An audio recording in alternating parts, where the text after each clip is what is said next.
What is up, everyone? Let me check this. All right.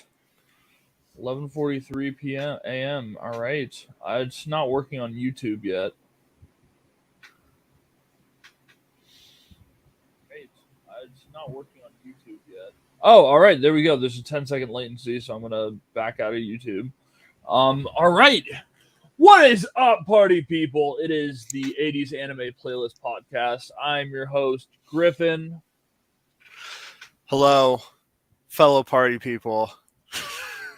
It's your co-host, aka Bing, aka Lord Bongington, aka the Eternal Bing, It's aka wizard time, David. Dave. What? It's wizard time. Whoa. Blinkus Blongus, time to hit the bongus. Yeah, that's some wordplay. That's some wordplay. I stole it Nice. from a TikTok, so you know. Oh, But I got the background. The background is Dragon's Heaven. So I mean, pretty yeah, cool. that's what we're gonna be getting into. I mean, that's definitely a good visual to audio tie-in right there. Absolutely. So we were talking about this before we got started. If you want to talk about it now, so the director here? I took extensive notes. We watched this earlier this morning.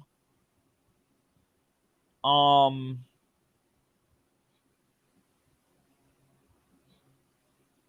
we watched this earlier this morning. I'm checking Twitter because, um, you know, want to make sure I sent this out to some people who wanted to see it. I tweeted it out. Um, Oh man. yeah, I figured, if we're gonna do this, we might as well try to get some viewers. Yeah, that's fair. That's fair. Yeah, no, I hope they're party people, I guess is all I have to say to that. I mean, I hope they're down with the legalized ketamine agenda. I mean, fellow anime lovers should be. I mean, if they're on in the paprika sort of mindset, I feel like they would be. That's the thing is, I feel like most people. Okay, so we can talk about this later in the free discussion section of the podcast. But I feel like most people on Antuit haven't seen Paprika. I feel like most of them aren't on that Satoshi Kon tip. Oh, And they're asleep, so they need to get on it. yeah, but I could be wrong about that. I don't know. It's just you don't see people talking a lot about Satoshi Kon besides Perfect Blue. A lot of people talk about Perfect Blue.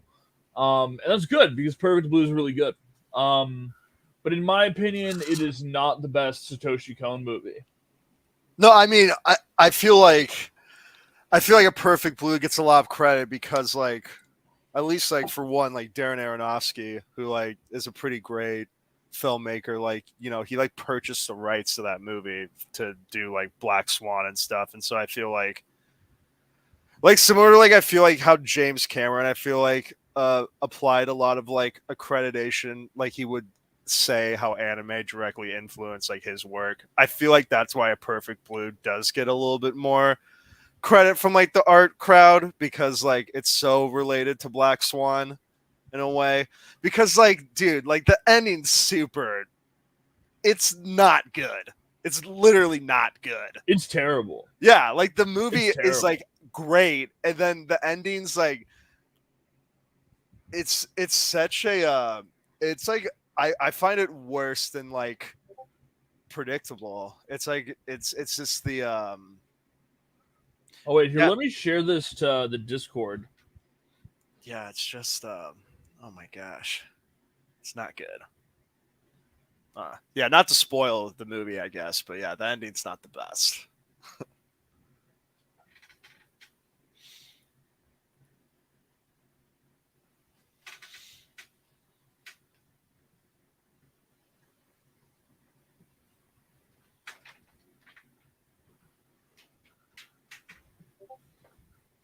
Okay. Yeah, yeah, and I think a lot of people look past that.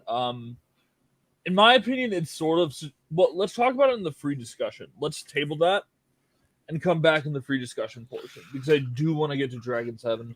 But we talked about the director, who is.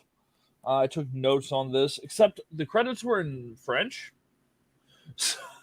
Yeah. So yeah, I was like, IMDb. I think this is the director. Yeah, it's Makoto Kobayashi. Yes, Makoto Kobayashi. Yeah. Yep. So, I can't pronounce anything. dude, you just gotta learn Japanese. Nah. I'll just watch anime.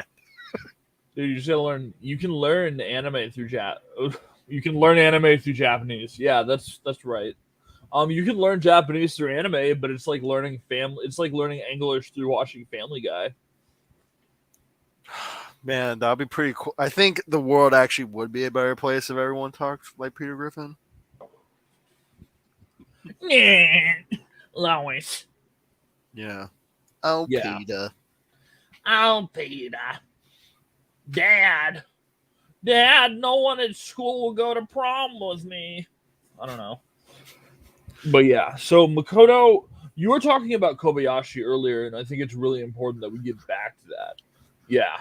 Absolutely. I was just I saw this on like Wiki Data, which I don't even really know what that is. So I don't know about the credibility of the source.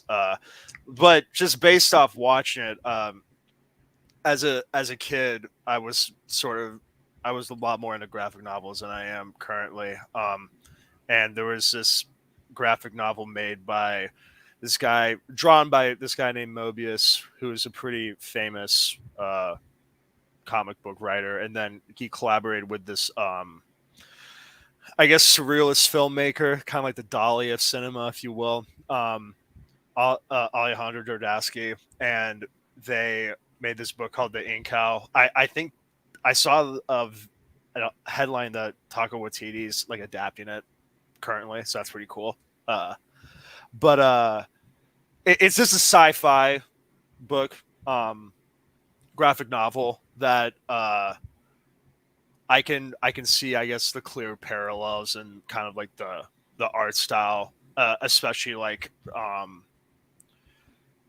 the mechs specifically, and sort of like it's kind of like this weird cross between, like, I feel like kind of like organic and like inorganic sort of like design.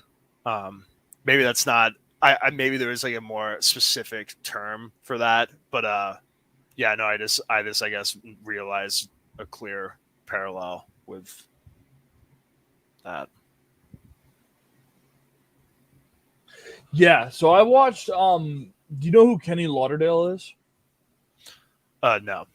Okay, so Kenny has a YouTube channel and he talks about anime. I've learned about a lot of anime from him. I learned about Twinkle Noir Rock Me, which is on the playlist, which we should talk about the playlist at some point today. Because that's definitely an important aspect of the podcast. And he introduced me to Charge Man Ken. I don't know. He introduced me to a lot of really bad anime. Yeah. And one of the good anime he introduced me to was Dragon's Heaven. Which, I have my review, so I probably shouldn't say good until we've done the whole review and I can give my whole opinion. But yeah, Dragon's Heaven is, it's very interesting. And he talked about the connection to Mobius. And so one thing I was really excited for with this film was the art style.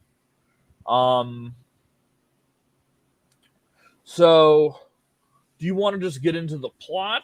And because I took pretty extensive notes, as I told you, I think everyone watching would love to hear. Yeah, no, I mean, I would just say, yeah, go ahead, and if you want to give like a quick plot summation, perhaps, or like, I don't know if you want to do we want to talk about we're gonna, I guess, like worth preluding. We're probably gonna talk about spoilers. So, Oh yeah. yeah. If So you're it's watching probably just gonna. this, there are probably gonna be spoilers. If you're watching, so I think we can do this. If you're watching the VOD, or I don't know if on YouTube it's even called the VOD, but if you're watching the pre-recorded video, we can put a timestamp in the description to like go to if you just want the review, if you just want everything else, and you want to miss the spoilers and you're thinking about watching it. I don't know, Bing, you think that's pretty reasonable? Yeah. I mean, yeah. Why not? I guess, like just like if there's, I guess people watching. I don't really know if there is. But yeah. Yeah, I don't know if there are people watching. Our viewer count is currently 0. Okay, so there isn't. Cool. All right. So but I mean, yeah. I don't know. Like I think I'm gonna talk about. So, is our consensus that we're talking about? We can talk about spoilers, right? Yes. Okay. Okay. All right, so let me give this plot synopsis. I took pretty extensive notes, as I said. So it starts off with practical sets. As we talked about, this movie is about robots. It's about a war between kind of humans, kind of robots, but it's more like the Brazilian Empire and let me find it. I guess there was one point that I was confused about. Is the Brazilian army a robot army, or are they um, robots commanded by like a group of people? I think they're robots commanded by a group of people, Okay. but So I'm the not Brazilian sure. Empire like took the remnants of the robot rebel army and made them into this other army that's going across the planet. I think okay. So I think they had them 1,000 years ago when the war for let me pull it up. I know I had the name of the other countries somewhere in here. Ah, Territoria. I know Yeah. like when they went to war with Territoria like 1,000 years ago. Um, they they had some they had the robot army, and then the other Territoria had the robot army. There was sort of this whole thing. Um, so it starts off with these practical sets as sort of a prelude to the war. These practical mech sets, and it shows like the mechs that are the robots that'll be fighting in war. It's cool. It's cool. Dave, I know you didn't like how it was directed. It was, I mean, it reminded. So what it reminds me of is that, like, at least like in like East Asian cinema, like, there was kind of like a lot of like, I guess like there's a lot of like, I enjoy a lot of like East Asian '90s action cinema, but like, um, there was some like, I know like like for example, like the Blackguard series. There's a lot of like live action adaptations of that. I know there was like that Aria show. Iria, Iria, yeah, Iria. Yeah, which like is there's like a live actually. Oh, sorry. action adaptation of that as well. And I felt those live action adaptations were like, they kind of leaned more on like the B movie, like kind of like Godzilla sort of vibe, than more so like, I guess like a B movie, like pulp Asian action movie. So I always felt those were like kind of corny.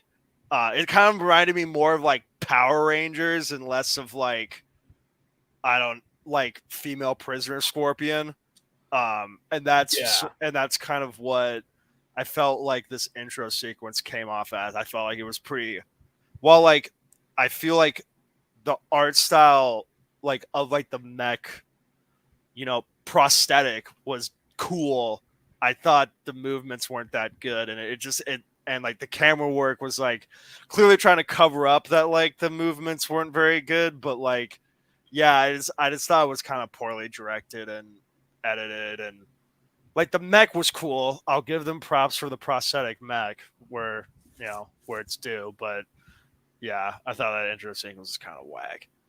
Yeah, just to be honest, I don't really have the eye for that kind of stuff. I'm an expert when it comes to animation. I mean, I've seen like, together we've seen like over 100 different anime, and I've watched more than you. And, like Yes. we've watched a ton of different stuff. But when it comes to movies, I'm definitely like I know good shit, but Oh no, definitely, and I guess like worth mentioning to the audience, like I like doing movie stuff on the side. It's definitely like a passion of mine. So definitely something that I look into, and yeah, it's a little bit like Griffin's definitely the fella that got me into liking and appreciating, I guess, anime at a level in which like I put like live action cinema. So yeah, now we're doing a podcast about it. whoa, Whoa! Yeah. Yeah, I don't know. I honestly that scene I was really just thinking about the mech designs. I was like, these are interesting. I thought it created good intrigue for the rest of the story. Which is in my mind what it was probably designed to do. But and then spoiler alert. So for the credits, they show how the mechs were designed and built. That felt really unnecessary. That credit. I mean, we oh, skipped it. I don't even remember that. Like I remember, I guess like the opening where they kind of like go over like the war and stuff like that, but I don't even remember that. If you're like a Gundam fan, maybe that's something you'd be super into. I mean, I like Gundam. I haven't watched a ton of it because they're like, a billion Gundam shows. But I'm also an Ava fan. Love Ava. Um, but yeah, I just think, you know, the you don't. No one needs to see. I don't know. Maybe some people want to see how the mech should build. Yeah, I mean, I would say like I read some Mobile Suit Gundam as a kid. I read like the manga, and definitely like what drew me to those was usually kind of like the ship, uh, like their spaceships as well as mobile suits, uh, art style, and like there were like some cool like I guess uniforms and stuff like that as well. But definitely like the art is what drew me to it, and I would say the art is also what drew me to this movie and kind of like kept me like captivated throughout it. Absolutely, absolutely. So we can get into that in the review section, because I have some words on the art too, because that's sort of what made me excited to see this movie. Yeah. So to keep going on, I actually have a note right there about the art. Um, so we go and we have this big live action sequence, and then um, we go into a war sequence, and like there's this big fight, there's an explosion, and we see Shion, who's our main character, kind of. Shion and Ikuru, but like Ikuru isn't introduced yet. She's not introduced yet. Shion, his pilot is killed, and he goes into sleep mode. Next shot, we see Ikuru coming up on some sort of ostrich creature, which is cool. I really like the design of the ostrich. Um, and then the ostrich and Shion and Ikuru are startled by Shion awakening from thousands of years of sleep after detecting a life form. Um, and so the ostrich gets scared, runs away. Ikuru and Shion talk. Um, uh, One thing leads to another. Ikuru reads Shion's um, user manual. Also, I made a note about this scene because it was pretty weird. I don't know if you thought it was weird. Um, there's a scene where she's nude, and like I was just kind of like, I mean, it's 80s anime. There's gonna be sexy stuff, which like I don't have an issue with. I just thought it was like, I was kind of like, and then Shion was like all bashful, like, oh no, put some clothes on. It's like, all right, we gotta just, I don't know. Yeah, I mean, I feel like I don't know, like at least like so. Yeah, I mean, I don't know. Watching like older anime, there's definitely like the women are like pretty sexualized. It's kind of like an undeniable thing. So I guess like I feel like there is like a way to like read that scene though to where like you can justify it sort of as a plot point because I think like for one, it's trying to make light of like how close to Cheyenne is as a human and as like the good protagonist naturally being bashful is I feel like probably like a positive quality. Yeah, So I feel like it provides light for that, and also I feel like it in a way develops Ikuru as a character because she's kind of like a badass lady, doesn't really care. So like, why would she care about some dude seeing her nude? Like that doesn't like make her feel weird because she's like a powerful woman, which like very comfortable in her skin. Yeah, yeah, which like I guess like take that what you will. Like I feel like it's also fair to say like to also feel weird about it though. You know what I mean? I at feel the like time, I think the reason why I felt weird about it is because I don't know how old Ikuru is. Also, let me say this podcast does not fuck with lollies. If you are a lolicon, stop watching. Fuck you. oh man, drawing the line Yeah. in the sand. Yeah. Yeah, I mean that's valid though. But yeah, I guess uh, there is something though to like over intellectualizing stuff. And there's Yeah. definitely I don't know. I guess there's just like a lot more like abrasive examples of that in like 80s anime. Yeah. I mean, like, you take Demon City and, like, Jesus Christ. Yeah, I mean, Demon City is like I feel like at least in Demon City, like that woman isn't even that. I mean, Wicked City is definitely a little bit more. Oh, I was talking about, I meant Wicked City. I meant, Yeah. I mean that. yeah, Demon City Shinjuku is, like, a totally different movie. Yeah, my bad. Well, I mean, to be honest, they're pretty stylistically like they're definitely were the one written by the same guy. Yeah, but they're The different directors, right? no, it is the same. It's Yoshiaka Kawachira. I don't know how to pronounce anything right, but it is the Vampire Hunter, the Ninja Scroll guy does both those movies. So, and again, like they're not.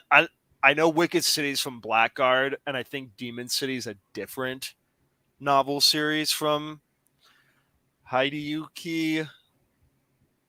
Because damn, I should look up his name. Guy wrote Vampire Hunter D, Blackguard.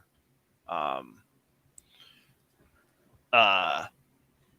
know one of the in the list that we also got this anime from. Like he did the graphic novel. Oh God, Dark Blue. There we go. Yeah. Yeah, that's the one we saw. Okay, Dark Side Blues. Dark Side Blues. Yeah. You know what I just remembered is Golgo 13. Yeah, I mean, okay, yeah, I mean, yeah, that one also is pretty. The style of that I don't know, like I'm pretty. You I love love movie. that movie. Yeah. I think is fantastic. But yes, that definitely does. It's a pretty. I mean, yeah, that's a pretty sexy movie, and there's a pretty. Yeah, it's definitely a weird rape scene in that movie. But I feel like a lot of, at least like consuming a lot of Asian media over the years, like I feel like they definitely approach at least. I feel like they approach rape and art a lot more than Western media does, and I feel like what comes of that is some debatable ways to talk about the subject. Yeah, I'm gonna be honest. Most of the time in anime, when I see like, sexual assault, is like very much that was not the way to handle it. Yes, I do feel that anime does lean a little bit more toward the pornographic in that regard, and you definitely like at least like I also think Wicked City is a pretty sweet movie, and so you can definitely catch me intellectualizing why there is a lot of demon rape in that movie. But I guess like one example, I think Violence Jack is definitely like that's just disgusting. There's no way to intellectualize the hentai nature of that scene. But Yeah. so I feel like though, other than like this like one particular scene, I feel like this movie was actually pretty like tame and Oh yeah, there wasn't yeah. Some of the stuff we've seen, it's super tame. yeah, Also, I think we probably have to put a trigger warning on this now that we've yeah. discussed that. Yeah. Well, I mean, and also like if no one ends up like watching, we can just cut it out altogether. Yeah, it's true. Yeah. I guess you want to just go on with the summation. Yeah. So, basically, we learned that Shion had a human operator. He has a rival named Elmadine, who is the general of the Brazilian army. He's a robot. And we find out that Ikuru is attracted to Elmadine. That was a joke. That wasn't genuine Yeah, that's true. Okay. attraction. I was just like, when that joke was made, I was like, okay. Yeah, I mean, what I will say is the writing is pretty like writing in terms of like dialogue is pretty questionable. I feel like in the Yeah, I think we should get more into that in our review section. fair enough. Yes. Yeah. So Ikuru agrees to be Shion's partner. So Shion has this delicacy called Tenshi Amakuri, which is never really explained, but I assume it's just some good shit, and she agrees to be his partner for his share of Tenshi Amakuri, which, candy. Yeah, I'm gonna go to war for candy. I don't know. Can you tell how I feel about Ikuru? I mean, I guess like yeah. What did you not enjoy her as a character? No. That's fair. Well, again, I have to get into that in the review, man. Yeah. So the enemies attack Territoria, and Shion pretty much destroys them in one blast, which I thought was super cool. I thought the art just shines. But we can get into that later. So Elmadine notices this because he sent him like one of his best generals to attack. And Elmadine revives a bunch of robots. They attack. Shion's injured, so Ikuru is left alone with Shion's gun, the Dragon Fire gun, I think it's called. And the robots attack Ikuru, and Ikuru just blows them all up with the gun. But Elmadine survives. So Elmadine and a few of those other attack robots corner Ikuru, and she blasts them again. Then Shion comes up and basically kills them all with another blast, and that's the movie. Yeah, no, that sounds about right. Yeah. There you go. So let's get into the review section. I divided it up into categories. Let's start with art. I would give the art a 9 out of 10, maybe even a 10 out of 10, like anywhere between a 9 out of 10. I thought it was great. Yeah, I guess like if I'm judging the movie by its total art direction, yeah, I thought the intro sequence was, not the greatest. However, I feel like they definitely made up for it in spades with the remaining of the, using the hand-drawn animation. Yeah, I thought the character, I thought, yeah, Ikuru's design was like okay. I thought it was all right, but definitely like the mech design and the like art design of like the robots in particular. Yeah, that was very, and like the animal, like you mentioned at the beginning, I thought was cool, and so was Ikuru's get up in that scene. I thought was also pretty cool, but yeah, like we were talking about like Wicked City and like Demon City, I feel like the character design in those movies are is much more impressive. Yeah, and I think this movie is based off a manga, Okay. but I don't know if the manga came first. So you know what? I'll just forget it. Forget it. Um, yeah, I thought Ikuro's design was definitely the weakest point of the whole film. I mean, even the background characters were just so cool looking. I mean, it was a really stunning visual movie. When it comes, I'm just thinking solely the animation, not the animation either. The art design, the art direction of the hand drawn section. Because when I'm thinking about the show, I'm thinking we're reviewing animation. We're not reviewing, you know. Yeah. So it was a manga. There is a manga of it. I don't know if it came before it. Yeah, that was sort of my main question because when I was researching it, I found the manga and I mean, it looks pretty freaking cool. yeah, yeah. Yeah, The manga only has like 2 out of 5 stars on the site I found, so I was like, anyway, what would you give the art out of 10? Oh, out of 10, I guess like probably like maybe like I don't. I guess like maybe like a 7 to an 8. I guess. Okay. Yeah, just because I guess like judging the movie in its full, didn't like the intro sequence. Thought her design was all right. Definitely made up for it, but like also like I give that score because I really thought like past the like style of the movie that the movie was relatively shallow, to be honest with you. Maybe that's because of the runtime and they couldn't really get into like there was a lot of like interesting lines I felt like when what's his name, the antagonist, Almadine. when Elmadine says like that line to the protagonist, I'm forgetting Cheyenne. Cheyenne's to Cheyenne that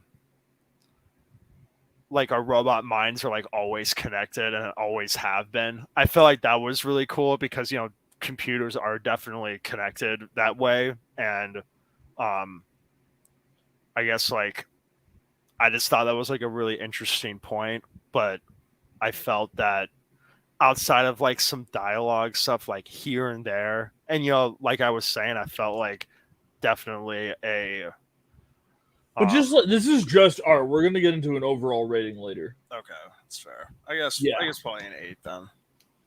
All right. So I'm saying animation. I'd give it a 6 out of 10. I thought it was pretty shaky, which like it's 80s and the art. Like I don't know how many frames you can really, and also frame count is not the best judge of animation. People talk about it. Akira's 24 frames per second the whole time, which isn't even true. But yeah, I thought the animation was pretty shaky. Yeah, I guess it was definitely. I mean, it was definitely an anime on a budget. One, because of the live action sequence at the beginning would be a red flag for that. Two, its duration, which like it's sub an hour, and even with the intro, it's probably sub half an hour. Yeah, it's 20 minutes. That's what I mean. Yeah, so like there was a lot of stuff. I felt like they were definitely on a budget. And they definitely did what they could with what they had. So like I'll give the film that. I feel like it was on probably like the cheaper side of an anime. So that it didn't really distract me that bad. No, I was too busy looking at the visuals. Yeah, I didn't really even realize I didn't even realize that the animation was even lacking. I was looking at it like sort of in the beginning of the film just because I wanted to give it a rating. I wanted to be like, hey, like, this is something that's important to me. I want to see where this stands. Yeah, it's valid. And it was, plot. If we're talking like writing, it was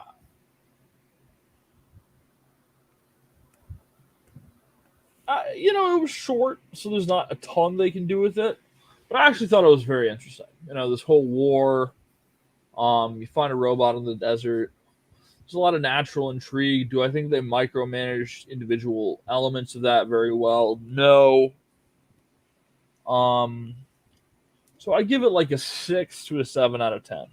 Yeah, I thought the writing was actually probably the weakest part of the film, and actually what made the film probably not as good, at least for me. I thought the dialogue, like, I don't know, like, I feel like I thought, like, Ikuru, yeah, I guess it was ultimately kind of like the runtime. I felt like, just, I didn't feel like a lot, like, happened. I don't know. Like, I feel like it was more of, like, an exercise in, like, drawing these like cool mechs in this way, and like kind of like the art design and like I guess the production design, that's not the right word, but like I guess like the scenes of the anime. I feel like kind of the story was kind of more of a vehicle for that, because I just didn't really, I feel like there's, some, I haven't seen, Neon Genesis, but I know like that's a very heady series, and there's like a lot of philosophical intrigue and like takeaways from that, where I feel like with this movie that was not the case. Yeah, and we can get into that. Because I mean, there's some interesting themes, like militarization, like the role of artificial intelligence. But do I think they really dove into it and analyzed it with anything more than a surface level glance? Yeah, it was literally a line, like shit like that. There was like they were like yeah. That's what I feel like. That's what was like mainly kind of like why I feel like the writing was lacking. Is just because like they dipped their toes in maybe to like something like that, but wouldn't really explore it past like saying like a line alluding probably directly to that.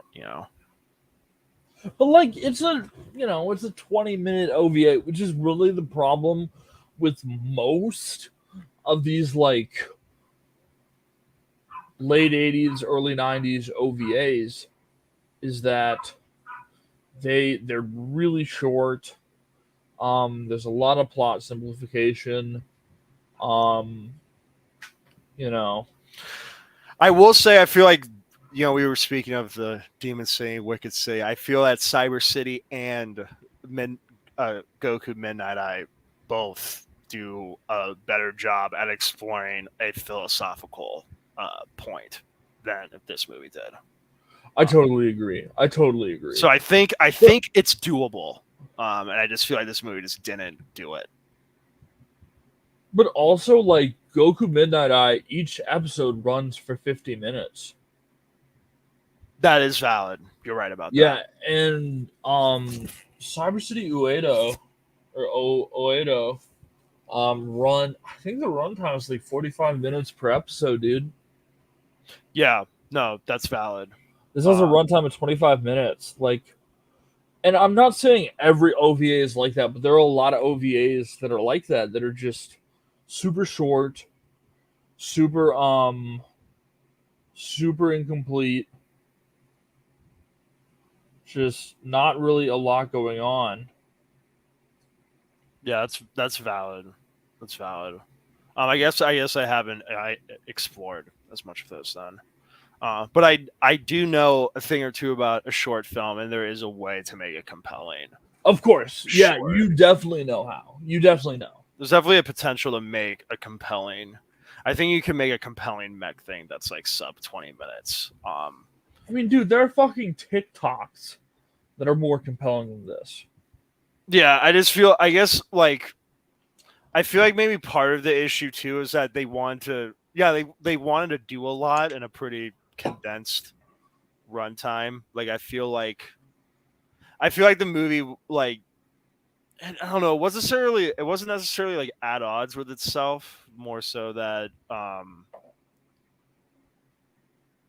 like I feel like it wanted to be, it was basically satisfied with being kind of like a battle mech movie, which I feel like it's fine, but I feel like with this interesting art design, like it would have been nice if it were taken a bit further Yeah. than just like, I feel like the most notable parts of the movie were like, the action scenes and like the city of what's the name of the Territoria? city? Yeah, like that was cool. Like that looked cool as well. I mean, just the people walking by in Territoria all looked so cool. yeah, that was yeah. So that was I feel like there was a lot of cool world building that led to nowhere, which like just like makes me sad. Yeah, I was gonna talk on the world building in my other section of the review. Yeah, so what I thought about you know, like what was I gonna say? Um there it seemed like a pretty basic plot and like um yeah, I forgot. Fair enough. Yeah, no, I mean I feel like we definitely have spoken on like I feel like we've definitely exhausted the point of the plot. I wrote something about characters which kind of adds to it. I Okay. gave it a 3 out of 10. Yeah, I would concur with that score. Yeah. And then I went to other. Um, I gave it a 7 out of 10. I thought it was good world building. Good OST. Very 80s, not a lot of Yeah, I thought the OST was questionable. Really? Okay. Yeah, I feel like at least like so for example, I feel like another movie where the plot wasn't as good. I feel like that Dark Side City Blues movie, the plot wasn't particularly great. However, I thought it made up for it similarly with this movie, with like the design of the movie, like that. I guess like the visual style, and then also I thought the soundtrack was really cool. I liked more like the jazz sort of influence, and I just thought this was very like 80s. It was super 80s. Like not really anything like unique, like like Akira or like something like Blade Runner or something like that. Oh, the Akira soundtrack is amazing. Yeah. It's so good. I mean, it's just not what you'd think. Anyway, we can get into that later. I do think at some point we should watch Akira. Oh yeah, well that's a great one. No Yeah. doubt. Which, like, we could probably review it now. I could definitely review it now. I probably couldn't. I don't know. I don't remember it well enough, but it's definitely a good one. I just need to take notes on it. But those notes would be like a ton. Yeah. I like the OST. I especially thought the first piece. I thought the rest of the OST was just okay. I like 80s music. I like 80s synthesizer music, Japanese synthesizer music. Yeah, there you go. Maybe that's why. Yeah, like I think. I thought the opening classical piece during the production section was very good. I thought it was very good. Yeah, it's fair. I guess I was distracted by how unimpressed I was with the visuals to listen to the. So I'm glad that you got an ear on it. Yeah, I thought. Yeah, like I guess I was just saying earlier, I thought that, it was fine. But just like you already said, pretty 80s. Yeah. And then overall, I'd give it 6 out of 10. Yeah, I would. Yeah, probably like 5 to 6. Yeah. Yeah. It's a good score. All right, so philosophically, let me pull up. Oh, I have a notification on Twitter.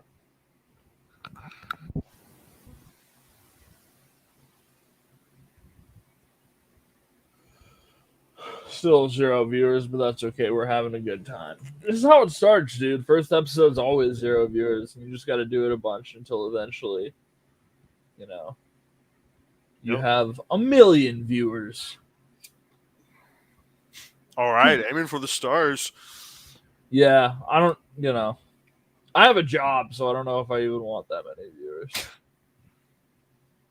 Well, And you're looking for a job, so like, You probably don't want that many viewers too. I don't know. Maybe I'll stop looking. Just talk about anime. To be fair, this playlist could give us. Okay, so before we go any further, and honestly, Dave, can I give this to you to edit? I guess like what I would say is if there's any apparent time codes that like such as right now, that you know about that you want taken out, tell me that. I'm pretty busy right now. Yeah, but I think I can.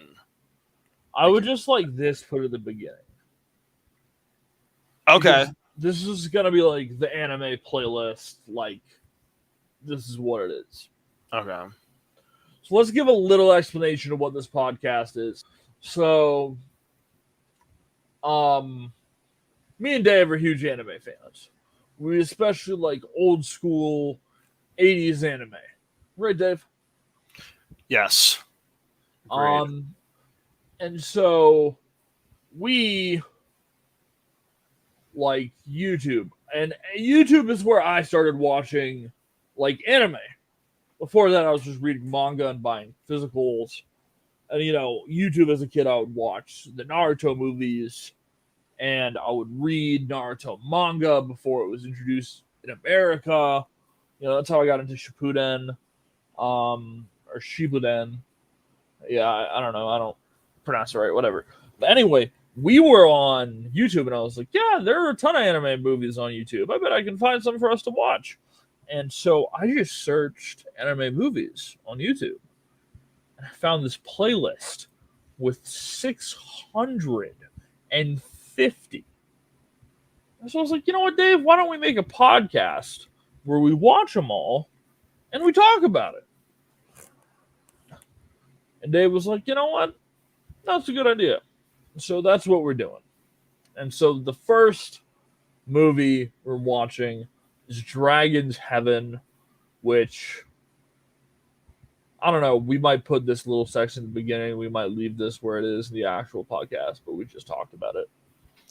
No, yeah, I'll throw this at the beginning. Oh, okay, sick. But anyway, I'm Griffin. This is Bing, also known as Bong, also known as Bingus, also known as Bongus, also known as Dave. Yes, this is me. Hello, and I think what I'll cut this part out, Griffin. But what I'll do is literally I'll just have your video on the screen, and just the whole time, because you got the background and stuff, and yeah, I didn't anticipate being on camera, so sorry that I don't feel ready to be on camera, nor I feel like my place is ready for that. So that's why I have the background. Yes, my room is like a fucking war zone, dude. Yeah, so maybe in future installations, perhaps we'll get my video up and running. But yeah, okay, sweet. Were there some other sections that you wanted to get into here, or like, are you satisfied with what we got, or what you thinking? I have two other sections, which I think you're looking at the Google Doc right now too. Influences, philosophy, and then just free talk, which we've had a bunch of free talk throughout this, but I'm more than happy to just leave it here and have this be the first episode. Yeah, I think we have a pretty good amount, to be honest with you. Yeah. Yeah, we're recording for about 48 minutes. I don't really see if there isn't anything that you find egregious. I don't really see cutting down like the runtime that much. Probably be like 40 minutes or something. So yeah, sounds good. All right, awesome. Well, thank you everyone, and by everyone I mean no one, for coming to the first episode of the 80s Anime Playlist Podcast. Subscribe to our YouTube channel, like the video, comment. Please come to the live broadcast, comment, participate. We want to have fun. I believe in the description, I'm just going to check. We have, yes, the video is in the description. So, you can watch it there. And yeah, Dragon's Heaven, 6, 5, 6 out of 10. Good art, but everything else was pretty much not that great. Yes, agreed. Yeah, fantastic. All right. Thanks, Dave. Yeah, thanks, Griff. Catch you around, dude. Catch you around.